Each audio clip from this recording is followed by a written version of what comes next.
Monsieur le Président, Madame la Ministre, Madame la Présidente de la Commission, Monsieur le rapporteur, mes chers collègues. Dans notre pays, l'électricité que nous produisons et consommons provient majoritairement de l'énergie nucléaire.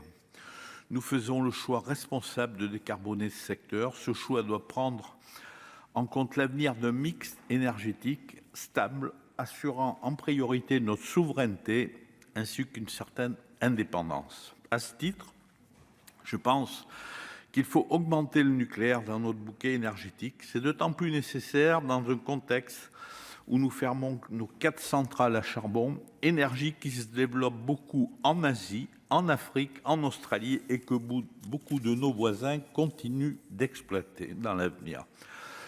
Dans ce cadre, nous devons disposer d'une énergie nucléaire en quantité suffisante, complétée par des énergies renouvelables. Cela, pour une réindustrialisation nécessaire de notre pays et la restructuration de l'appareil productif pour de l'électromobilité.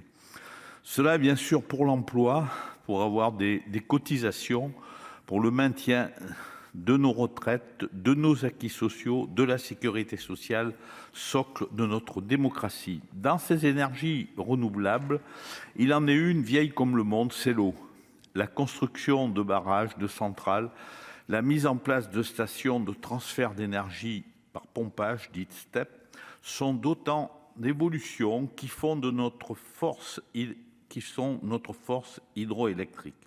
Cette filière représente 25 000 emplois dans nos territoires et produit 12% de l'énergie renouvelable et a aussi un rôle touristique avec les barrages. Malheureusement, plusieurs projets de STEP sont retardés car l'Europe ne donne pas à EDF le droit de proroger les concessions, dont une en Corrèze, et ailleurs, bien sûr, cela est complètement scandaleux.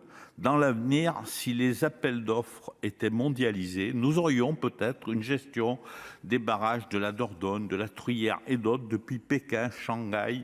Ce n'est pas acceptable. La gestion de ces infrastructures doit rester entre les mains de nos opérateurs nationaux qui participent à la défense de nos intérêts stratégiques et de l'emploi. Ils ont aussi un impact sur la vie des territoires grâce aux liens financiers avec les collectivités locales. Je pense que nous devons placer ce patrimoine hydroélectrique sous un régime protecteur.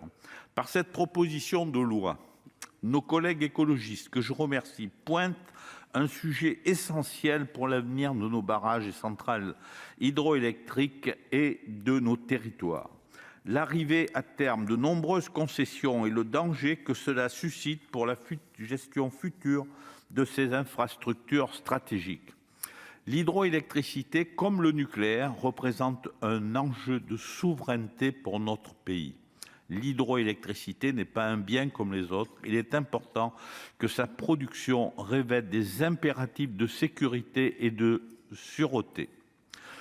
Placées sous le régime de la quasi-régie, les installations hydrauliques de plus de 4,5 MW présentent des avantages d'une solution simple, mais des inconvénients, comme l'a justement fait remarquer notre rapporteur.